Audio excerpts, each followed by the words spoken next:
What's going on, ladies and gentlemen? It's your Astro Shaman Pernell Bobby, inspiring brilliance, holding you spiritually accountable with occult practices and esoteric surgery. Okay, we're doing this through an astrological lens. We're talking today about Mercury, which is officially going invisible. I have my dates here.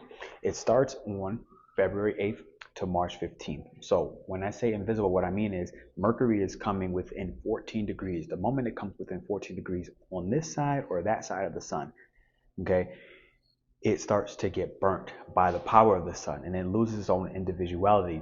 Now, what's interesting is Mercury itself is a neutral sign. So this within itself isn't so bad. And what's important is your specific dates that will be much more pertinent to the entire message I'm saying. And these dates are February 24th to March 2nd. Now, here's why. Though Mercury will combust within a 14-degree orb of the sun, aka combustion, meaning that whatever planet goes combust, Mercury in this instance, it has to serve the sun or the kingdom in a way that is not negotiable. Okay, so Mercury is naturally a very mutable energy between Gemini and Virgo. So in Western astrology, these key peak dates will actually happen where Mercury is debilitated, okay, in Pisces, in Western astrology. Now, in Vedic astrology, this will happen when Mercury it's highly efficient, which is Aquarius, a fixed air sign. All air signs do well in Mercury. So I want you to just take your own inventory and stock on which one seems to be more pertinent to you. It will likely be more individual. If I'm looking at your chart, for example, I'm looking at it from an individual standpoint. Okay, this person has more Pisces, or this person has more Aquarius. Which one actually is impacting them more? And I won't be able to tell until then. Now, for the collective global message, what I need to say is, do understand that it will be debilitated. So what's nice about this is, this Mercury going invisible will hit a 3-degree orb, and this is where Mercury no longer has its special shield that it's developed because it's around the sun so often. So the Mercury is always retrograding, always moving past the sun, before, after, blah, blah, blah. So it's starts its combustion at 14 degrees, but until 3 degrees, it doesn't actually burn its mind, burn its intelligence, burn the relationship with your aunts, with your relatives, your uncles, your siblings. Only when you get between 0 to 3 degrees of that combustion does it actually completely turn crispy. Other than that, there's a special shield and orb protecting it. So from February 24th to March 2nd, this is the time frame where wherever your Mercury house is being impacted, that's what will likely get burnt up. So if it's your 7th house, you have your Mercury in your 7th house, for example, your relationships will get burnt up. Your marriage might be facing divorce. Okay, your time that you're spending outside in the marketplace might be really impacted in a negative fashion. So when I say marketplace, I mean like where you're going ahead and you're making sales, right, with other people, creating equal relationships. Maybe potentially it's happening in your 9th house and you're having a difficult time with your father, or people you consider your father, or your guru, or somebody you're learning from, as they're the master, the teacher. That may get burnt up. If it's in your 1st house, then you may be burning up an identity and how you used to mentally perceive that identity. So when you look at it from this perspective, you then need to go into what sign is actually being activated. So the sign being activated in this particular instance is Pisces or Aquarius at its peak dates. Now understand when I'm saying this, it's going to start to happen in Aquarius and Western astrology, but it won't peak, okay, until Pisces. And in Vedic astrology, it's happening in Capricorn, but it won't peak into Aquarius. So Aquarius is the one common denominator. And here's the irony. The nakshatra is Shatabishak.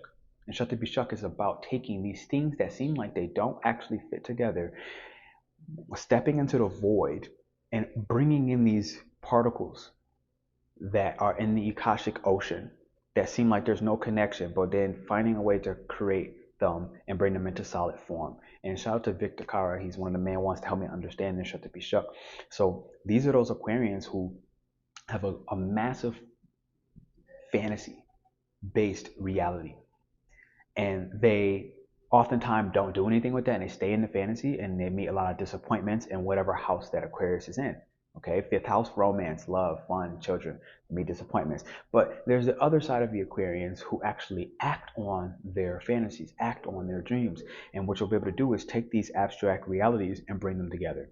Now, here's what's happening. If you do this for a selfish reasoning, whenever a planet goes combust, it loses its power and it has to serve the kingdom, which is the sun. Meaning, you won't be able to serve yourself. If you serve yourself, even if you gain that thing and you bring a abstract idea into solid form, you'll likely lose it. Okay? Because Mercury also equates to sale. So you're selling a project, you're selling something, all right? Like if it's not for the people or of the kingdom, in this instance, the kingdom is Pisces, meaning the collective unconscious, meaning, our collective dream space, the astral realm, the 2D, the second density, all right? And understanding that Pisces is conjunct right now, not conjunct, but at least, oh wait, will it be? It should be coming up close to Saturn and Pisces. It's close to Saturn and Pisces. I don't know how much it's conjunct, but other than that, so the Sun, Mercury, and Saturn are going to be there. Saturn equates to these servants. So are you doing charity during this time frame because you think it'll get you less money off your taxes? You could get tax deductions. It's like, well, that's going to become a large expense for you later with this Mercury invisible. So be very careful and mindful. All right. Don't think you can trick the stars, if you will. Now, on a separate note, if I look at it from the Vedic lens, when Mercury goes, it's now back in this Aquarius energy, right? At its peak dates. And so this is kind of saying, are you using these abstract ideas that were lightning bolt shot down to you, likely from Uranus going direct? You had this idea, it wasn't yours. You're deciding, okay, look, this is what God wants me to do. Are you acting on that and taking this thing from a formless place and actually creating and bringing a lot of form to it? If you're doing that, then you're likely going to meet a tremendous amount of success. All right. And so this is what it looks like for Mercury to go invisible. During this time frame, Mercury will better serve like Hermes, the king. Okay. Which is again Aquarius and Pisces. All right. So hopefully you found that useful. I know I did for myself. Wherever house you're going through, that's the one where you're going to lose a lot of power for selfish means, but you'll gain a lot of power if you serve. And over time, the sun equates a lot to our wealth. So the sun will then pour wealth back into you for pouring into the kingdom. Unless you have some negative impacts and afflictions and deficits in your chart, then that will explain something entirely different. But this is what it means for Mercury to go direct. If you would like for all signs to get their own personal forecast on this, let me know down in the chat, and then maybe I'll go ahead and do a second video to this and give all signs on what you're going to be losing out, what's going to be formless, asking you to create a form.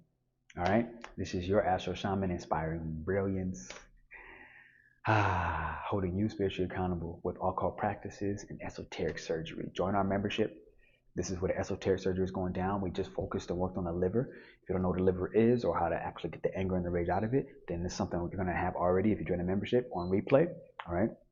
Other than that, we're going to be meeting up in another 2 Sundays from now. And we're going to be talking more. What is it? It's Capricorn, Cancer. I don't know what organs right now off the top of my head because I didn't plan that stuff out yet. But this is Mercury going combust. It's taking the time to start to plan. So understand that from February 8th, it begins. Your mind will start to feel a little more combobulated, okay? Your relationships in whatever area of your chart will start to have some disruptions until March 5th. But the peak dates, the date where things get burned in that particular house, will then be from February 24th to March 2nd, all right? I love you. I'll see you all soon. Love. Let me know down in the chat if you want to get the forecast for all signs, or if you want to know more about our membership, the Astro Economy, where we're meeting every first and third Sunday. Other than that, you can download a free 60-page dragon guide, and that will automatically put you on our email list. So I'll see you all soon. Love.